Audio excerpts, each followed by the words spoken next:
Assalamualaikum warahmatullahi wabarakatuh. Perkenalkan, saya Muhammad Imam Rismanto dengan NIM 3322-184 dari Teknik Lingkungan Angkatan 2022 Universitas Pelita Bangsa. Video ini saya buat untuk memenuhi tugas ujian tengah semester tentang pengaplikasian ilmu mikrobiologi lingkungan di teknik lingkungan. Pada kesempatan ini, saya mengambil judul bakteri Bacillus sp sebagai pengurai bahan pencemar organik pada air limbah. Air limbah merupakan air hasil dari kegiatan atau aktivitas manusia yang berasal dari kegiatan rumah tangga, perkantoran, fasilitas umum, industri, dan lainnya. Air limbah juga dapat disebut air bekas yang tidak terpakai yang dihasilkan dari berbagai aktivitas manusia dalam pemanfaatan air bersih.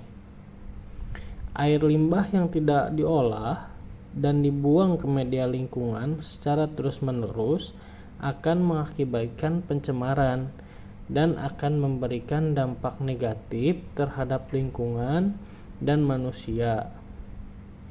Contohnya, air sungai yang tercemar oleh limbah domestik atau industri akan sangat berdampak buruk terhadap biota air.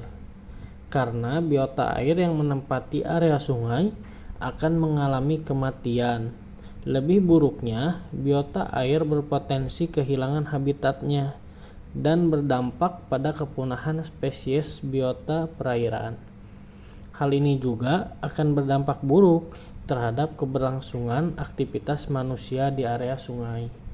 Hilangnya habitat dan kepunahan spesies biota air akan mengganggu perekonomian manusia, khususnya penduduk yang bergantung pada biota sungai. Tidak hanya itu, air sungai yang mengalir di sawah penduduk berpotensi tercemar. Hal ini akan menyebabkan kegagalan panen. Pada proses pengolahan air limbah, penggunaan bakteri mendapatkan perhatian utama yang sering digunakan dalam pengolahan air limbah dan bahan-bahan organik menjadi bentuk yang lebih sederhana. Bacillus sp menjadi salah satu di antara banyak bakteri dalam air yang digunakan untuk membantu menguraikan bahan organik pada proses pengolahan air limbah domestik. Bacillus sp salah satu genus bakteri yang berbentuk batang gram positif. Bakteri ini tergolong kepada bakteri aerobik dan anaerobik yang tersebar luas di tanah dan air. Pada umumnya, bakteri tersebut berbentuk silinder atau batang.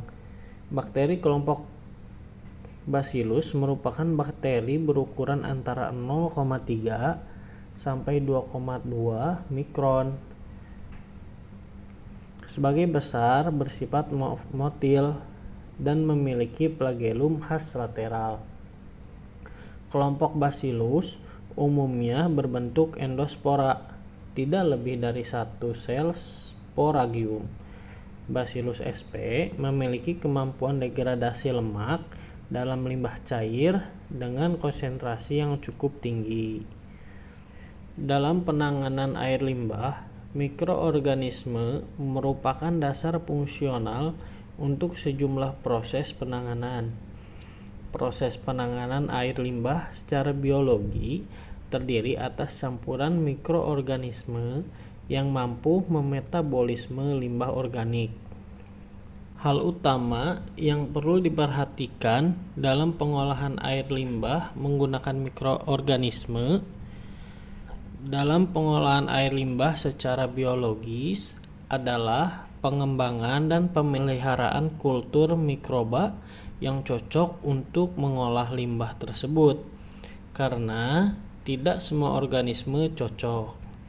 pH adalah indikator yang mengukur tingkat keasaman atau kebasahan dalam suatu larutan, yang menjadi faktor penting dalam menilai kualitas air baik untuk keperluan konsumsi maupun limbah. Rentang pH yang ideal untuk proses biologi pada air limbah adalah antara 6 hingga 9. Bakteri Bacillus sp termasuk ke dalam kelompok mikroba mesofilik yang dapat berkembang pada rentang pH sekitar 5,5 hingga 8. Kelompok mikroba ini dapat hidup pada suhu antara 25 derajat Celcius hingga 40 derajat Celcius dengan suhu optimum berkisar antara 25 Celcius hingga 37 Celcius. pH dan suhu yang ideal untuk pertumbuhan yang optimum pada bakteri Bacillus sp di air limbah adalah rentang pH antara 6 sampai 8, sedangkan untuk suhu berkisar 26 derajat Celcius hingga 29 derajat Celcius. Karena bakteri ini tergolong kepada bakteri aerob yang memerlukan oksigen pada prosesnya, untuk memenuhi kebutuhan oksigen yang dibutuhkan bakteri dalam pengolahan air limbah, maka dilakukan sistem aerasi, yaitu dengan menyuplai atau mendistribusikan oksigen ke dalam air limbah dengan harapan bakteri aerob terpenuhi kebutuhan oksigennya. Kebutuhan oksigen yang cukup dapat membantu bakteri dalam mengurai bahan organik. Berikut saya tampilkan video proses aerasi pada air limbah.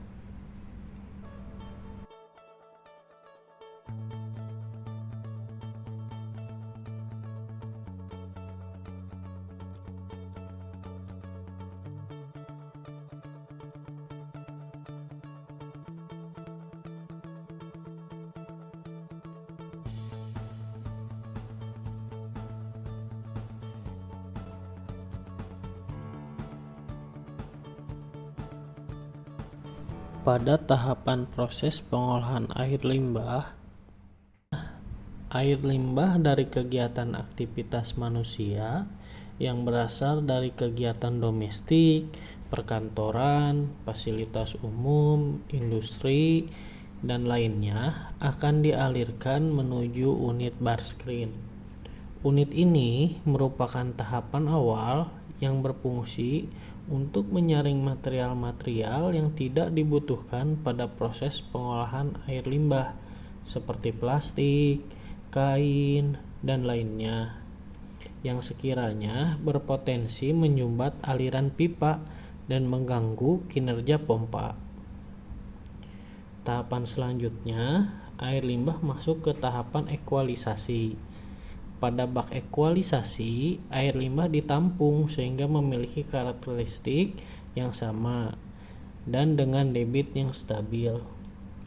Setelah melalui bak ekualisasi, air limbah akan dialirkan menuju tangki aerasi, di mana bakteri pada tangki aerasi terdapat kumpulan organisme atau mikroorganisme dari bakteri Bacillus yang tumbuh dalam keadaan tersuspensi yang disebut dengan MLSS atau Mixed Liqueur Suspended Solid. Pada prosesnya, air limbah akan dikontakkan dengan kumpulan mikroorganisme Bacillus pada lumpur aktif yang dibantu dengan proses pengaliran udara pada tangki aerasi yang bertujuan untuk mensuplai oksigen kepada mikroorganisme pengurai. Proses penambahan oksigen ini sangat penting pada pengolahan air limbah karena dapat mempengaruhi efektivitas mikroorganisme dalam mengoksidasi material organik menjadi CO2, NO3, SO4, H2O, dan sel biomasa baru.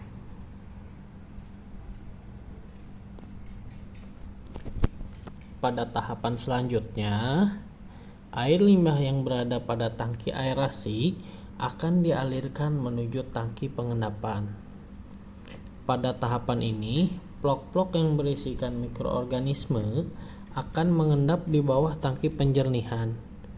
Organisme pada lumpur aktif yang mengendap yang terbawa ke tangki pengendapan akan dikembalikan lagi kepada tahapan awal dari proses pengolahan air limbah. Hal ini bertujuan untuk menjaga jumlah organisme di tangki aerasi sesuai dengan yang diharapkan. Hasil akhir dari pengolahan air limbah dengan pemanfaatan bakteri Bacillus sp mampu mendegradasi bahan organik seperti kandungan TSS, TDS, serta penurunan nilai pH yang terdapat pada limbah domestik. Selain itu, Bacillus sp mampu memanfaatkan bahan organik yang terkandung di dalam limbah dengan cara melepaskan enzim untuk menguraikan senyawa organik dan menghasilkan produk sampingan berupa gas karbon dioksida CO2, metana CH4, hidrogen H2, dan air H2O, serta energi sebagai penunjang aktivitas metabolisme dan sebagai biodegradasi lemak dan minyak pada air limbah. Mungkin itu saja yang bisa saya sampaikan pada video pengaplikasian mikrobiologi di teknik lingkungan. Kurang lebihnya saya mohon maaf jika ada salah kata yang terucap. Assalamualaikum warahmatullahi wabarakatuh.